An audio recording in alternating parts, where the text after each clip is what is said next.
तुयो दद्यात् पुष्पमालान्वितं तथा। पुष्पमाला लगाएर, फुलको माला लगाएर यदि कसैले ब्राह्मणलाई छाता दान गर्छ भने माला लगाइदिने अनि छाता दिने। यदि यस्तो कसैले गर्छ भने त्यस्ता व्यक्ति लाई स्वर्गका देवताहरूले छाता उडाएर राजमहलमा लिएर जान्छन्।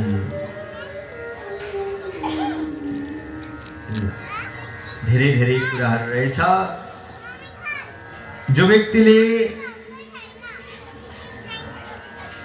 राधे राधे सुन्नुहोस् है,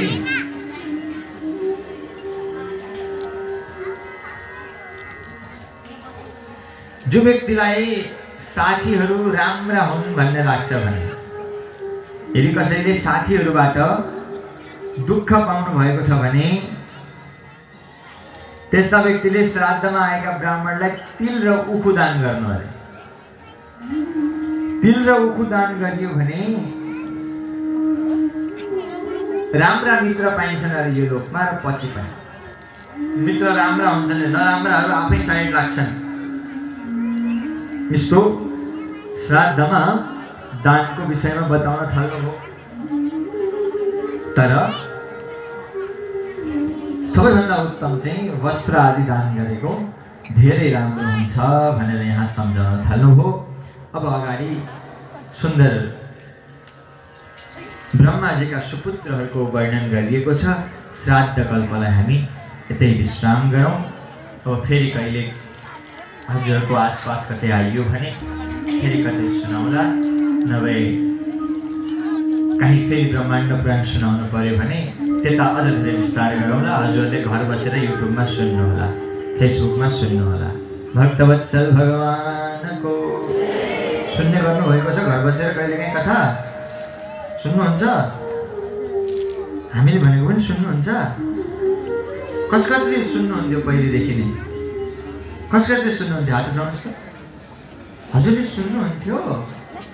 ए ल हो। अब अन्त कतै भयो भने श्राद्ध कल्प विस्तार गरेर सुनाउला। त्यहाँ हजुरहरूको नाम ल्याउँला है।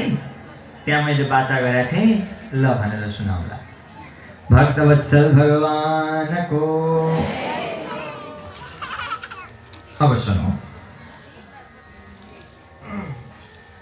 ब्रह्माजीका छोरा हुनुभयो भृगु। 10 मानस पुत्रको सृष्टिमा भृगु पनि एक हुनुभयो। मरीचित्रङ्गिरसौ पुलस्त पुलः कृतु भृगु वसिष्ठ दक्षस्य दशमस्तत्र नारद। यी मानस पुत्र हुन् ब्रह्माजीका 10 भाइ।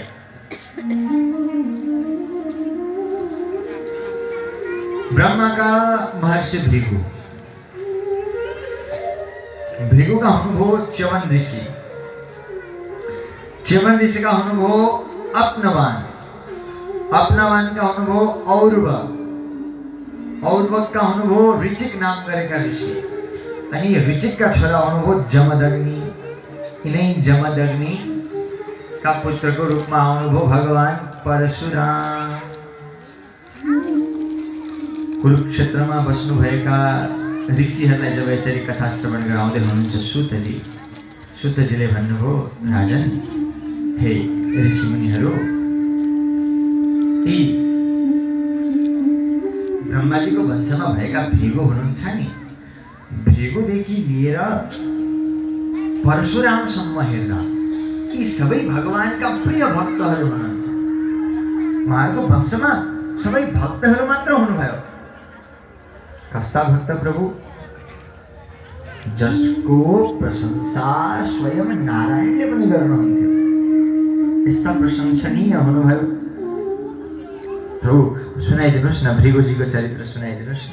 कस्ता हुनुहुन्थ्यो भृगु? अनि मैले सुनेको भगवानको वक्षस्थलमा त एउटा लातको चिन्ह छ अरे। एउटा लातको चिन्ह छ अरे। कसैले लात हाने जस्तो चिन्ह भगवानको छातीमा छ। अनि त्यसको नाम पनि भृगुलता भनिन्छ अरे प्रभु। त्यो चाहिँ खास किन भृगुलता भनिएको, त्यो लात र भृगुको नामसँग के सम्बन्ध छ यो सुनाइदिनुहोस् न भन्दा सुना। एकचोटिको कुरा हो, सरस्वती नाम गरेकी नदीको तटमा यज्ञ गर्न ठुला ठुला ऋषिहरू बस्नु भएको छ। ठुला ठुला ऋषिमुनिहरूको भेला भयो। त्यही बेला एउटा कुरा निस्क्यो, अब कसको पूजा चाहिँ हामीले क्रमसँगै अगाडि बढाउने, 1 2 3 त्रिदेव हुनुहुन्छ ब्रह्मा विष्णु महेश, कसलाई 1 मा राख्ने, कसलाई 2 मा राख्ने, कसलाई 3 मा राख्ने, को त सबैभन्दा ठुला को हुनुहुन्छ र, श्रेष्ठ को हुनुहुन्छ भन्दा कसैले विष्णु भन्न थाल्नुभयो, कसैले ब्रह्मा भन्न थाल्नुभयो, कसैले भोलेनाथ भन्न थाल्नुभयो। त्यहाँ विवाद भयो।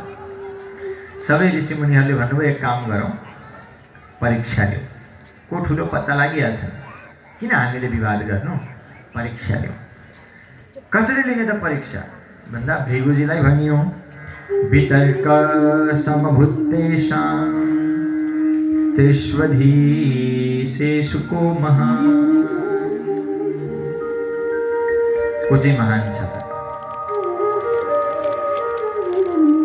को छ विशेष भन्दा भृगुजी जानुभयो। अब को ठुलो भनेर जान्नको लागि भृगुजीलाई पठाइयो। भृगुजी सरस्वती नदीको तटबाट निस्किए अघि बढ्न थाल्नुभयो। भक्तवत्सल भगवानको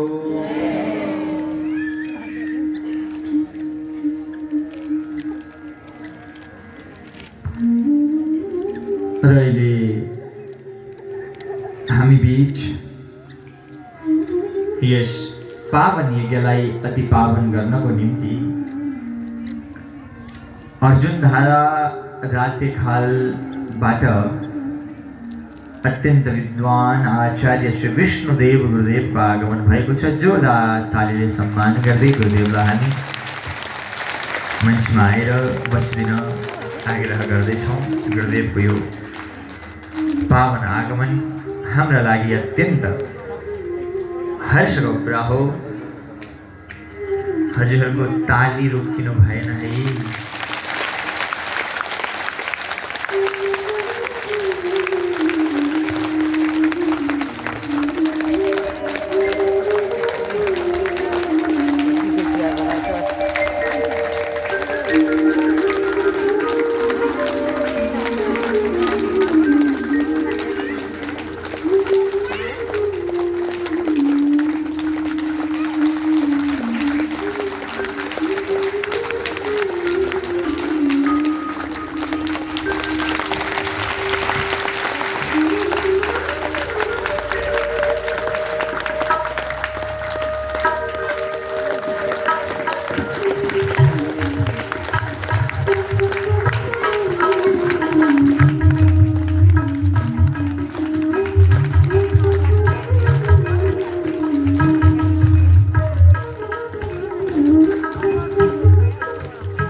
भक्तवत्सल भगवान को धेरै धेरै आभार।